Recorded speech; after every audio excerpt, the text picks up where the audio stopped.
जय हिंद फ्रेंड्स, मेरा नाम बाबा रामदास और आप देख रहे हैं मेरा यूट्यूब चैनल दद्दा की खरी खरी। तो तब भारत के कनाडा से बढ़ते तनाव और राजनयिक संबंध बिगड़ते हैं। इस बीच अभी एक ब्रेकिंग न्यूज आ गई। कल तक ट्रूडो साहब हरदीप सिंह निज्जर का रोना रो रहे थे, हाय भारत ने टपका दिया, भारतीय एजेंसीज ने टपका दिया। सुबह सुबह एक और खबर आ गई साहब। एक है परम आदरणीय परम पूजनीय थे, है नहीं थे, सुक्खा दुन्नी के उर्फ, ये तो उनका उर्फ है, असली नाम था सुखदूल सिंह उर्फ सुक्खा दुन्नी के। ये पंजाब में जो ये दुन्नी के जैसे नहीं, ये गांव का नाम होता है। तो ये पंजाबी अपने नाम के पीछे गांव का नाम क्यों लगाते हैं, ये भी बताऊंगा आपको आगे चल के। तो तब सुबह सुबह कुछ अज्ञात हमलावरों ने वही स्टोरी हरदीप सिंह निज्जर वाली रिपीट कर दी। कनाडा के अभयारण्य में, अभयारण्य माने सैंक्चुरी, जहां पर पशु पक्षी अभय होकर विचरण कर सकते हैं, उसको अभयारण्य कहा जाता है। तो कनाडा के अभयारण्य में विचर रहे एक और खालिस्तानी गैंगस्टर को कुछ अज्ञात हमलावरों ने टपका दिया है। अब ट्रूडो साहब को साहब नया विलाप, नया आरआर करने का एक और मौका मिल गया है। हाय, हमारे एक कनेडियन सिटीजन को किसी ने टपका दिया है। अब इनका इतिहास ये है कि साहब ये एक सिंपल गैंगस्टर थे मात्र 2-3 साल पहले तक पंजाब में, और फर्जी दस्तावेज, फर्जी कागज, फर्जी पासपोर्ट बना के कनाडा चले गए थे, भाग गए थे, क्योंकि यहां इनके ऊपर 7 केसेस दर्ज थे, मर्डर, एक्सटॉर्शन और गैंगस्टर एक्टिविटीज के। तो ये 3 साल पहले भाग के कनाडा चला गया था और वहां से अपना गैंग चलाता था और खालिस्तानियों से इसका गठजोड़ था। इसको पासपोर्ट दिलवाने में, नया पासपोर्ट दिलवाने में और इसकी जो पुलिस वेरिफिकेशन करने के आरोप में एक एएसआई और थाने का एक हौलदार मुंशी ये दोषी पाए गए थे और उनको बाकायदा पंजाब पुलिस ने डिसमिस कर दिया था, पर बाद में अपील में उनको रीइंस्टेट कर दिया था और वो अभी भी दोनों जॉब कर रहे हैं। इन दोनों ने फर्जी पासपोर्ट बना के फर्जी पुलिस क्लियरेंस दी थी इस सुक्खा दुन्नी के को। तो सब आज सुबह सुबह किन्हीं अज्ञात हमलावरों ने इनको भी टपका दिया। आपको ध्यान होगा कि कल ही एनआईए ने 43 गैंगस्टर्स और आतंकवादियों की एक सूची जारी की थी, जिसमें से 23 कनाडा में शरण पाए हुए हैं। उस 43 में से 23 जो थे वो कनाडा में हैं, बाकी या तो भारतीय जेलों में हैं या फरारी काट रहे हैं। तो ये सुक्खा दुन्नी के बाद वन ऑफ देम। अब साहब सुक्खा दुन्नी को किसने टपकाया, ये तो खैर अब जांच का विषय है, पर ट्रूडो साहब तो जब अगर हरदीप सिंह निज्जर को भारतीय एजेंसीज ने, भारतीय एजेंट्स ने टपका दिया, तो हो सकता है ऐसा ही कोई आरोप नया लग जाए कि साहब सुक्खा दुन्नी को भी निपटा दिया है। अच्छा, पिछले कुछ सालों में बहुत सारे गैंगस्टर्स जो है वो यहां से भाग के कनाडा गए हैं, या बहुत सारे गैंगस्टर्स ऐसे हैं जो इन गैंगस्टर्स ने कनाडा में रिक्रूट किए हैं। बहुत सारे ऐसे हैं जो स्टूडेंट वीजा पे इंडिया में गए थे, इंडिया से गए थे कनाडा में पढ़ाई करने। और फिर वहां जाके गैर कानूनी एक्टिविटीज में पार्टिसिपेट करने लगे। कुछ यहीं पे गैंगस्टर थे और विभिन्न तरीकों से फर्जी दस्तावेज बना के जो है विदेश भाग गए। उसमें लॉरेंस बिश्नोई का एक छोटा भाई, एक भांजा है, उनको वहां पकड़ रखा है, उनको एक्स्ट्राडिशन की, इसको भी प्रत्यर्पण का प्रयास कर रही थी भारत सरकार। तो ये जो एक्स्ट्राडिशन की जो प्रोसेस होता है ना, ये बहुत टीडियस होता है, बहुत लंबा होता है, और आमतौर पे जो सरकारें हैं ये इसमें कोऑपरेट नहीं करती हैं। बहुत सारे देशों के साथ हमारी एक्स्ट्राडिशन ट्रीटी नहीं होती, प्रत्यर्पण संधि। प्रत्यर्पण संधि का ये मतलब होता है, मैं अपने आम दर्शकों के लिए बता दूं, कि दो देश मिलकर एक संधि करते हैं कि यदि हमारे देश का कोई क्रिमिनल या कोई वांछित व्यक्ति आपके देश में है तो आप उसको अगर हम मांगेंगे तो आप हमको सौंप देंगे, और अगर आपका हमारे पास होगा तो हम आपको सौंप देंगे। तो ये प्रत्यर्पण संधियां होती हैं दो देशों के बीच में। अच्छा, ये जो वेस्टर्न वर्ल्ड है ये बहुत सारी चीजों में ना अपने आप को बहुत लिबरल मानता है कि ह्यूमन राइट्स ये वो। तो वो कहते हैं कि साहब हम अगर आपको आपका अपराधी सौंप भी दें तो आप उसके साथ क्या व्यवहार करेंगे।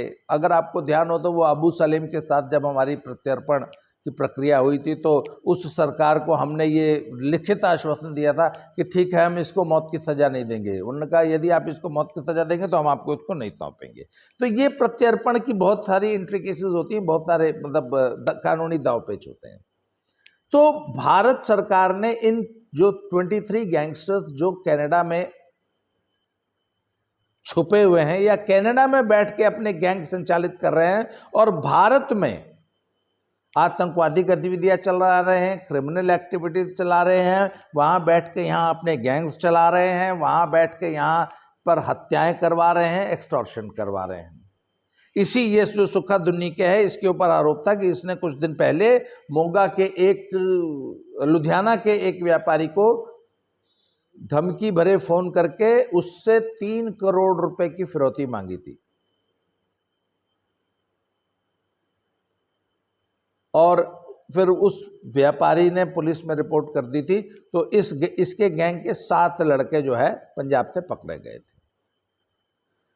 अच्छा, दूसरी खबर यह है कि ये पंजाब के जितने भी लोग कनाडा में छुपे हुए हैं या कनाडा में रहते हैं, ये सारे के सारे टोरंटो, ब्रैम्पटन जो है टोरंटो शहर का उपनगर है। इसके अलावा ब्रिटिश कोलंबिया में सरी हैं। ये जो पंजाबी डायस्पोरा के जो गढ़ हैं पंजाब में, कनाडा में, ये उन्हीं एरियाज में रहते हैं और यहां से गए हुए इंटरनेशनल स्टूडेंट्स को रिक्रूट करते हैं।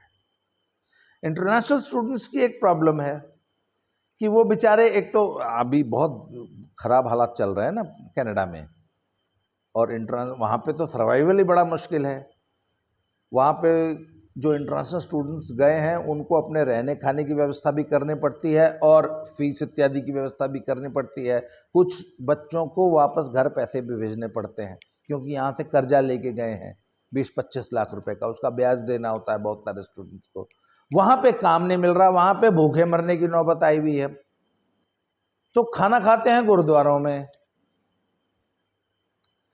और वहां का मौसम ऐसा है, वहां का माहौल ऐसा है कि मतलब बेचारा बच्चा, अच्छा बच्चे की उम्र कितनी है, 12th पास करके वहां चला जाता है पढ़ने के लिए, 17, 18, 20 साल का बच्चा है। यहाँ पे जिंदगी में कभी एक गिलास पानी नहीं पिया अपने हाथ से लेके। यहाँ तो माँ जो है और बाप जो है पान के पत्ते की तरह सेवा करते हैं। वहाँ कनाडा में चले जाते हैं तो बेगाना मुल्क, न रहने की कायदे की जगह, न खाने की जगह, न कोई सपोर्ट सिस्टम। तो ऐसे में ये जो गैंगस्टर्स है ना, ये जो क्रिमिनल्स हैं, वो सपोर्ट सिस्टम जो बच्चा वहां ढूंढ रहा होता है कि यार कोई हमें प्यार से बात कर ले, कोई हमारे साथ उठ बैठ ले, कोई मौके पे मदद कर दे। तो ये जो गैंगस्टर्स का जो रिक्रूटिंग का जो एक नेटवर्क है ना, ये इन बच्चों को चिन्हित करता है कि ये लड़का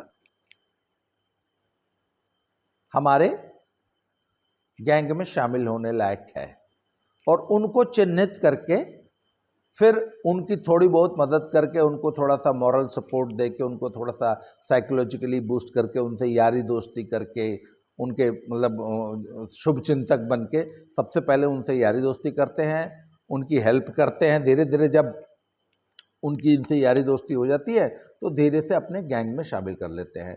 एक बेरोजगार बच्चा जो वहाँ पढ़ने गया है, गरीबी में दिन काट रहा है, उसको अगर थोड़ी सी भी मदद मिल जाती है या थोड़े से पैसे मिल जाते हैं तो उसको लगता है कि चलो, पर उसको ये नहीं मालूम होता कि वो कितने गहरे दलदल में, कितने बड़े कुचक्र में फंसने जा रहा है।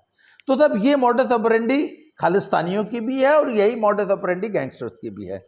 और कनाडा की ये हालत है कि आज कनाडा में टोरंटो शहर के जो 9 सबसे बड़े क्रिमिनल गैंग्स हैं वो सब पंजाबियों के हैं, और ये इन्हीं पंजाबियों के हैं जो पंजाब से भाग के कनाडा गए हैं, और इनकी रिक्रूटमेंट होती है सारी इंटरनेशनल स्टूडेंट्स के बीच से। तो मैं ये जो मेरे दर्शक जो देख रहे हैं ना,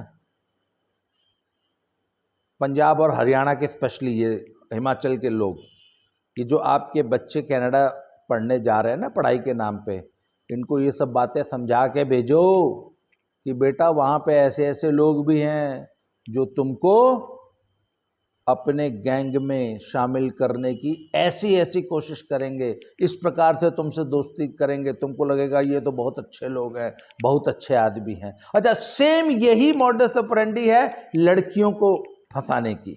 जी हाँ, एक बहुत बड़ा वहाँ पे एक नेक्सस है, और वो भी पंजाबियों का है, जो कि बेचारी गरीब, परेशान, बेहाल लड़कियों को चिन्हित करके उनको अपने गिरोह में शामिल करके उनसे देह व्यापार तक करवा रही हैं। उनका दैहिक शोषण हो रहा है।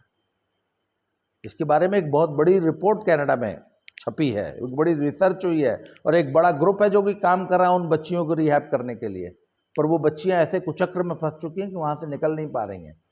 तो भैया, जो आपके बच्चे वहां पढ़ने जा रहे हैं उनको ये ऊंच नीच समझा के भेजिए कि बेटा वहां जाओगे तो वहां ऐसे भी लोग मिलेंगे जो तुमको लगेगा कि बहुत अच्छे लोग हैं, तुम्हारी मदद कर रहे हैं, पर वो तुम्हारा जीवन बर्बाद कर देंगे। अच्छा, दूसरी बात है, ये जितने गैंगस्टर्स हैं और ये जितने खालिस्तानी ग्रुप हैं, इनका आपस में एक नेक्सस बन जाता है, क्योंकि खालिस्तानियों को भी पंजाब में, भारत में अपनी गतिविधियां चलानी है, अपनी रिक्रूटमेंट करनी है ना, बहुत सारी फंडिंग भेजनी है, सपोर्ट लेना है, सपोर्ट देना है। तो उसमें क्या है कि ये जितने क्रिमिनल गैंग्स हैं, ये इनके साथ एक नेक्सस बना लेते हैं और बना रखा है।